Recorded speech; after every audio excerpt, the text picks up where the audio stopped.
My name is Alireza Yavari. I'm a Hazara refugee from Afghanistan. I was only 15 years old when I was forcibly separated from my family, and I was forced to flee home due to persecution by the Taliban in 2014. Since then, I have found myself alone in overcrowded and unsafe Indonesian detention centers, which is commonly referred to as refugee prisons. In Indonesia, over 12,000 refugees and asylum seekers are living in limbo, half of whom are Hazaras from Afghanistan. The other half are from various nations, including Rohingya from Myanmar, Somalia, Iraq, Yemen, and many other nations. Refugees' existence and meaningful life is denied in Indonesia. While the Indonesian government has made some progress in terms of opening access to education and skill-based training, however, in reality, refugees face many challenges to access them, especially because the policy and regulations were made not with refugees in mind, but rather to cater the government interest, which is to limit refugees' movement and engagement. The rules and regulations set by the Indonesian government are too restrict. These rules take any human right from an individual and put refugees in a very difficult situation, not being able to do anything and only wait in uncertainty.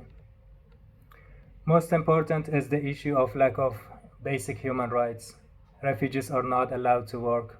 As a result, we struggle so much to provide for ourselves. While some organizations offer very limited livelihood support, it only reaches to half of the refugee population in a very desperate way. The harsh conditions take huge toll on both our physical and mental health, resulted in high number of suicide cases who lost their lives. Many of us suffer mentally, constantly worrying about our future, as well as families back in our countries like Afghanistan, where they remain trapped under Taliban rule with no means of contact or support. The lack of access to health care puts us in a very vulnerable situation, especially at times of contagious disease. The stringent rules set by the Indonesian government make it very difficult for us to integrate or even commute freely. Constant surveillance, movement restrictions, and even curfew laws further intensify our plight. Education, humans' fundamental right, is also denied to us, particularly at higher education level. Despite our high potential and passion for learning as youth, we are unable to attend high school or universities.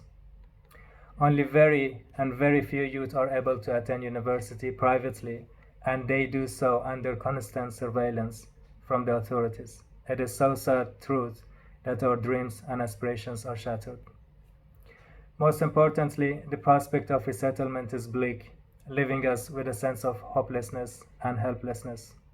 According to UNHCR, refugees like me may face the prospect of staying in Indonesia for more than a decade, with nothing to do, while some might never be resettled to any third country. Despite being talented and highly skilled, we are facing this situation.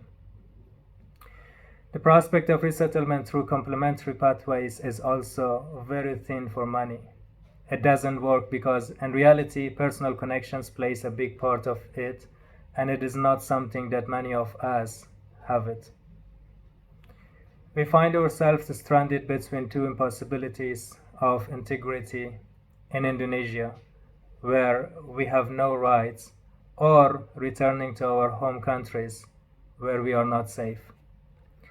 To the Australian Parliament, people and the government, I urge for your compassion and humanity to the lives of refugees in Indonesia who have been waiting for a hope for more than a decade to find a safe place to call it home. Thank you.